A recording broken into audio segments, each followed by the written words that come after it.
Imagine being locked in a prison so remote, even the guards fear being posted there. No roads in or out. Temperatures fall below -50 degrees Celsius. No chance of escape, and no one coming to save you. This is Al-Priza, Russia's coldest and most mysterious penal colony.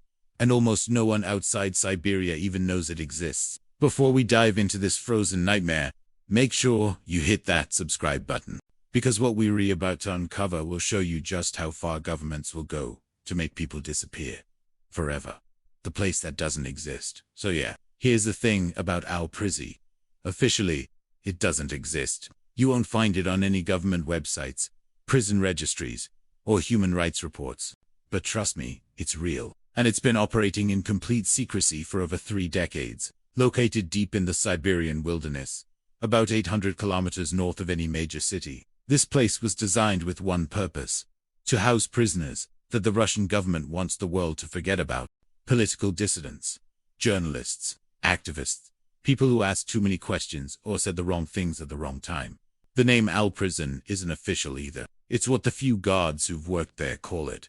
Because apparently, the only sounds you hear at night are the haunting calls of Siberian owls, echoing through the frozen wasteland. That, and the occasional scream. The numbers that don't add up. Now here's where it gets really disturbing. According to leaked documents from a former prison administrator, Al-Prison houses approximately 800 inmates. But here's the twist. There are no official records of these people being transferred there. No court documents, no sentencing records, nothing. They just disappear from the system. One day they're in a regular prison in Moscow or St. Petersburg, and the next day, they're gone. Their families are told they've been relocated for security reasons, but no one ever says where. The average sentence length, unknown. Because apparently, no one keeps track of when these people are supposed to get out. Some inmates have been there for over 20 years without ever seeing a lawyer or having contact with the outside world. The 2,000-kilometer journey to nowhere, alright? So how do people even get to this place? Well, the journey alone is designed to break you before you even arrive. Prisoners are loaded onto unmarked cargo planes in the middle of the night. No passenger seats, just metal benches bolted to the floor. The flight takes about 6 hours. And here's the kicker. They don't tell you where you're going. You could be heading to a standard prison facility, or you could be heading to the edge of the world. You'll only find out when you land and feel that -40 degrees Celsius air hit your lungs for the first time. From the airstrip, it's another 200-kilometer ride in what former inmates describe as moving freezers, basically armored trucks with no heating. The journey takes 8 hours through terrain so harsh that even the local indigenous people avoid it. By the time you arrive at Al-Prison, you've already learned your first lesson. You are completely, utterly alone. Life in the frozen hell now.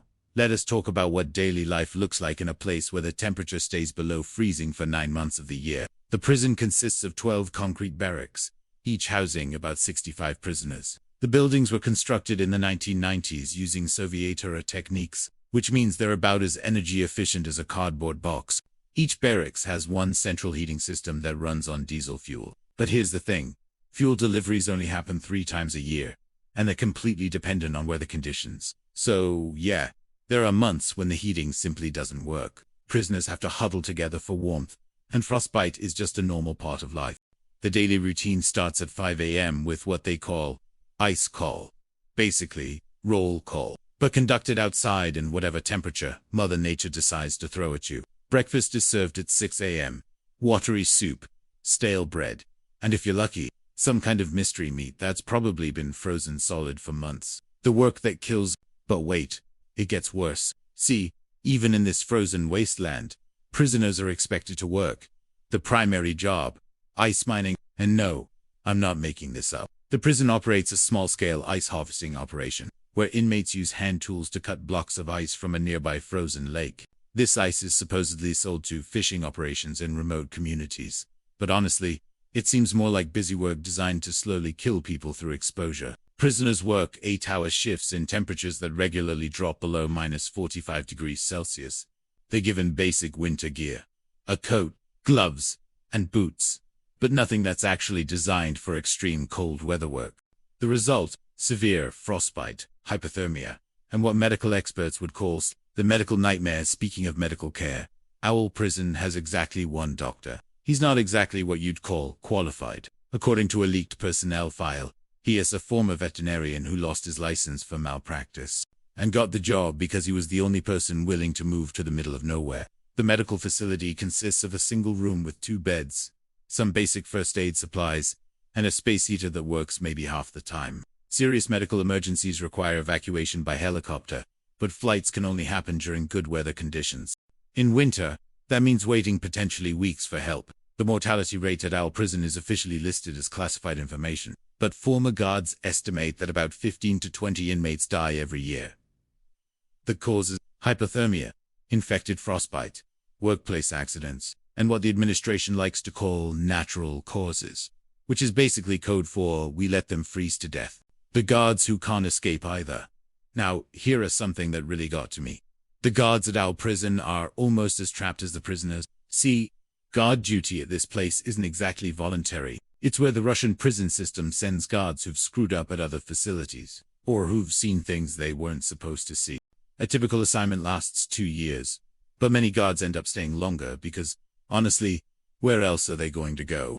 The nearest town is 400 kilometers away, and there are no roads. The only way in or out is by helicopter or plane, and those flights are controlled by the same administration that runs the prison. The guard quarters aren't much better than the prisoner barracks. Better heating, sure, but they're still dealing with the same brutal temperature, the same isolation, and the same psychological pressure of living in one of the most remote places on Earth. The escape attempts that never happened, so you're probably wondering, has anyone ever tried to escape from Owl Prison? The short answer is yes. The long answer is, well, it's not pretty. According to leaked incident reports, there have been at least 12 documented escape attempts over the past decade, and every single one ended the same way. The prisoners were found dead within 48 hours, usually less than 10 kilometers from the prison walls. The wilderness around Owl Prison isn't just cold.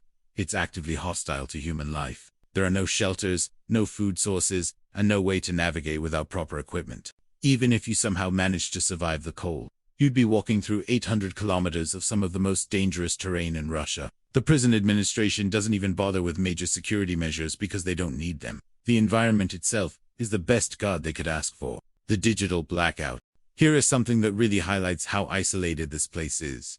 Owl Prison exists in what is essentially a digital blackout zone. No cell phone service, no internet, no satellite communication for prisoners. Even the guards have extremely limited communication with the outside world. Mail delivery happens once a month during summer, and maybe 3 times during the entire winter season. But here's the kicker. All mail is heavily censored, and most letters from prisoners never make it out. Families back home often go months or years without hearing anything. This digital isolation isn't accidental. It's designed to make sure that what happens at Owl Prison stays at Owl Prison.